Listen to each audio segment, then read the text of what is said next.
What is up guys, it's your boy Solheim here, back with another World of Warcraft video from the Midnight Alpha. Now, over the last 24 hours, I've been doing quite a bit of Midnight Alpha testing, and I am currently level 83, and I've gone through the majority of the campaign we have to test, and I've also started looking at professions. In this video, we're taking an early look at tailoring in Midnight, to give you guys an idea of how tailoring is changing, and I will tell you there's still a very few changes, but there are a couple.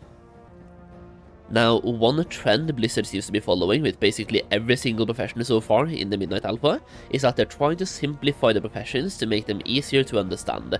First of all, we have gone from 3 qualities down to 2, and I think that's part of the whole simplification process, and there are a couple more examples that even tailoring will dip their toes into, and you will see the trend on every single profession video that I do, that they're trying to make it easier to understand, and just easier to, well yeah, less complicated basically, and easier to understand for the casual player and the regular player. Now, I will also say before we get into the actual tailoring part of this video, I have released the Midnight Gold Guide for early purchases for anybody who wants to be there from the start.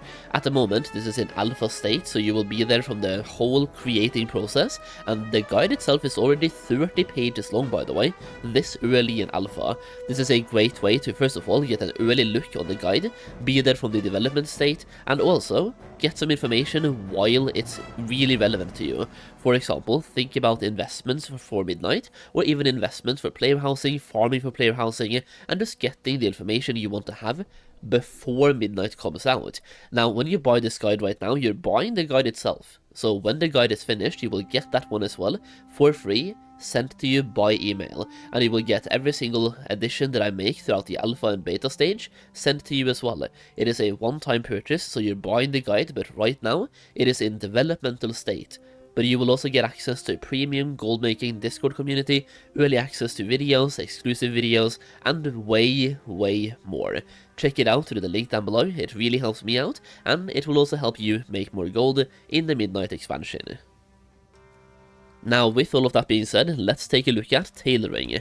So for tailoring, you will notice there's not a lot of changes like when it comes to what you're crafting, and to be fair, many of the things you're crafting, they will be basically the same as we have had in the past.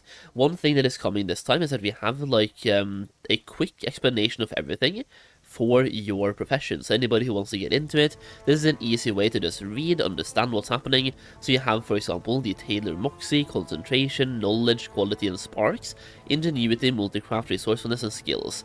For crafting, you will have a couple of housing decor items that you can also do here. So you have this one, for example, where you need 8 Sunfire Silky bolts and 8 Arcano Weave bolts as well. And down here we have Blood Elf Pillow, once again the exact same things. Down here, exact same things. Many of these materials are subject to change, by the way, but for now they're basically streamlined. And yeah, here you can see how you make these bolts, by the way. This is the brand new, like, regular bolt system we had in both Dragonflight and the War Within, that is coming back for tailoring as well. Here you are spending both Imbued Bright Linen Cloth, Arcano Weave, and 4 Mote of Wild Magic to create Arcano Weave Bolt.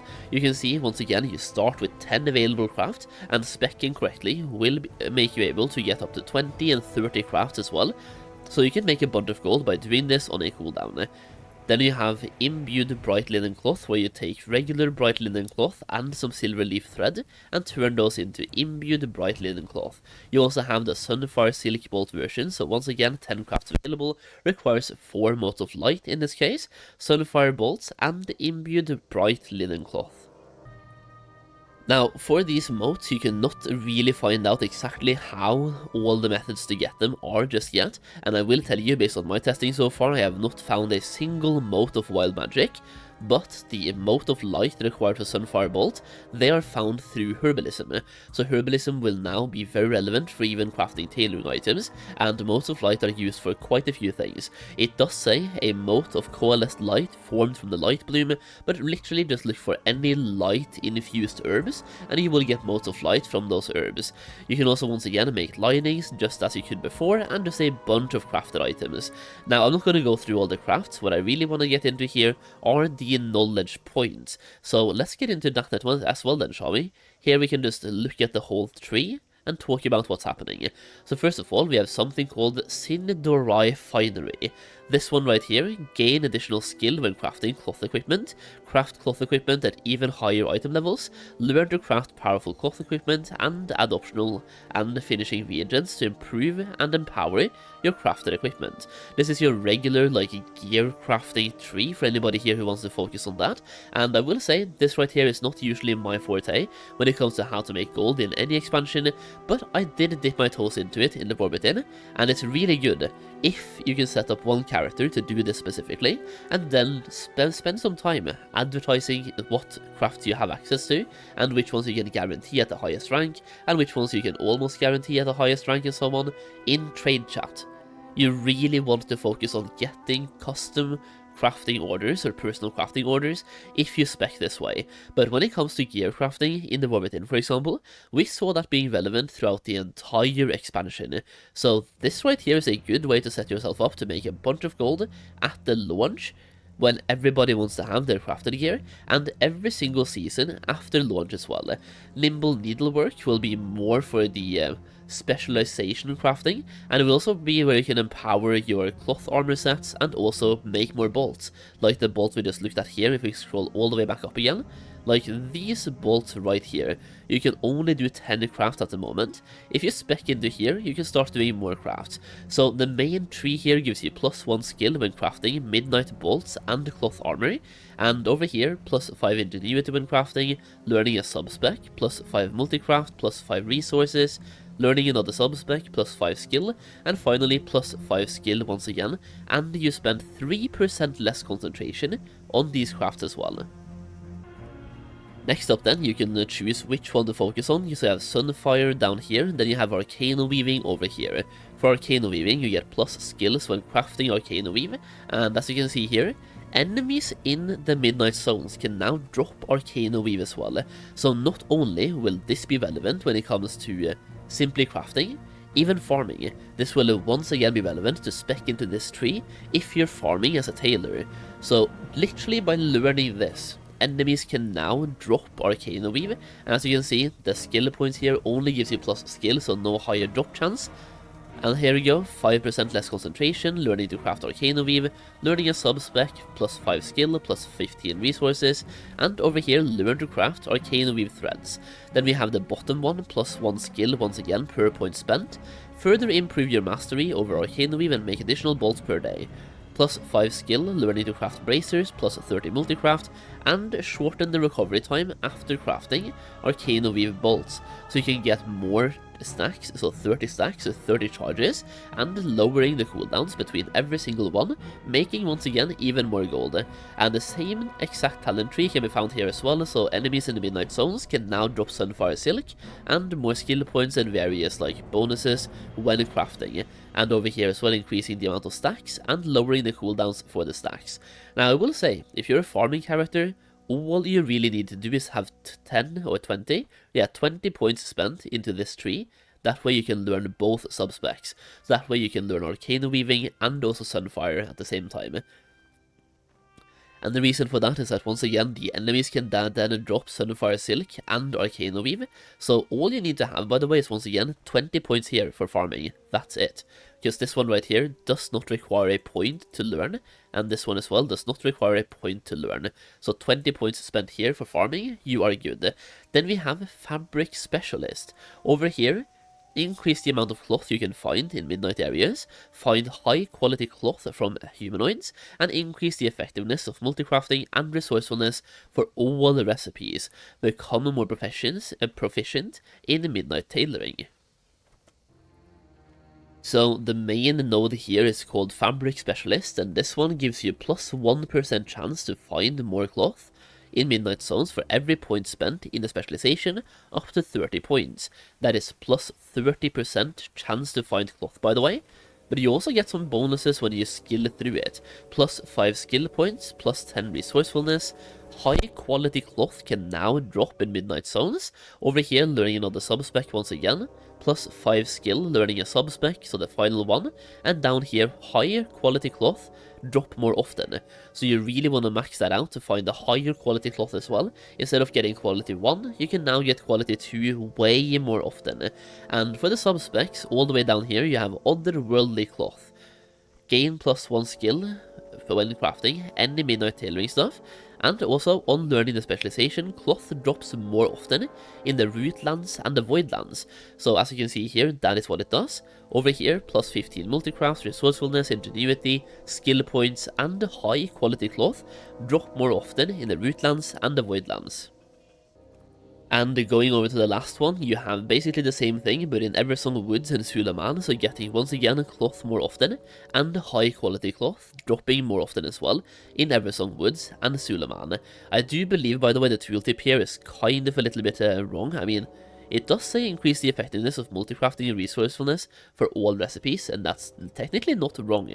It is just, that's only the small bonuses, so I guess it actually is right. Then we have fiber arts, crafting spell threads to empower yourself and fellow adventurers, learn to use more out of the cloth you use, or learn to get more out of the cloth you use fewer resources when concentrating, and leverage your tailoring knowledge to produce more items at once. So this right here can be looked at as the quote-unquote general tailoring knowledge tree.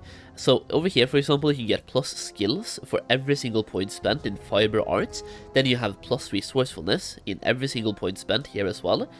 Over here we have plus skills once again, plus ingenuity, so more concentration and less spending of concentration. Then we also have this one for multicrafting, so you can choose which stat you want to have. And for resourcefulness, for example, if you spec into this one for skill points, resourcefulness, and even more skill points, you can then benefit when you craft regular armor, like items, because to craft certain armor, you will need a bunch of skill points, but resourcefulness saves you materials and therefore makes you more gold. So if you want to spec into, for example, cloaks, you will want to spend 30 points here, 30 points here, 20 points here, then go into fiber arts and spend once again 30 points here, 30 points here, and 30 points here. You get the point, you will need a lot of points. Now I do believe a lot of us will be interested in the gold farming aspect of this, so let's take a look at how many points you'll want to have for farming as well. Now like we just talked about, you will want to have this one right here pretty much maxed out, so 30 points. Then we have 25 points and 25 points, and once again you will want to have those maxed out as well, because that way you will get more high quality cloth at the end by getting the final capstone, and the final capstone of this one is to get regular high quality cloth more often in midnight zones. So you will want to have all of these points. Either way, that's going to be 30, 25 and 25 for a total of 80 points. You also once again want to go back into nimble needlework and once again have 20 points here to learn both subspecs. And in the subspecs, all you need to do is learn the subspec and then you are good. So for farming, you are looking at 20 points here to learn both subspecs, and once again 80 points over here. 20 plus 80, 100 points in total, and you are good for farming, at least as of right now, in the alpha.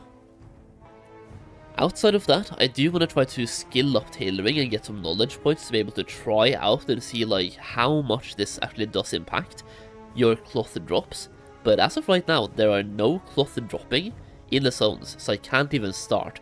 There's no bright linen dropping from any mobs at all. I've tried killing a bunch of humanoids by the way, and nothing is dropping anything. So in the early stage of the alpha, I think I simply will have to wait, and probably wait for either the second wave, or like the second stage of the alpha, or just give it some time for them to start adding in the mob drops. I will say herbalism and mining is testable, and skinning as well is a little bit testable.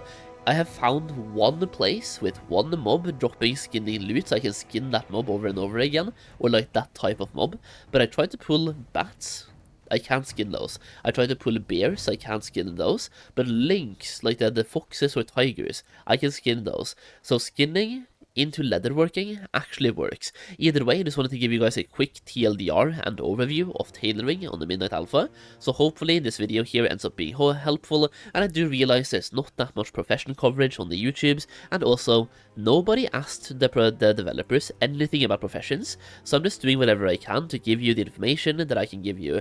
Once again, I do have a Midnight Gold Making Guide, which is where I will give you guys all of my alpha testing notes. Like in that Discord, we already have a bunch of testing notes for professions, and I also update the guide with what I'm testing. So check it out through the link down below. It's a good way to support me and secure yourself a hefty amount of gold in the Midnight expansion. Either way, thank you for watching, and let me know in the comments down below which profession I should check out next for the next video. Either way, thank you once again, and I'll see you again in the next video very soon. I'm also going to be streaming live on Kick, by the way, my alpha testing, so follow me on Kick. The link will be down below. Either way, peace out.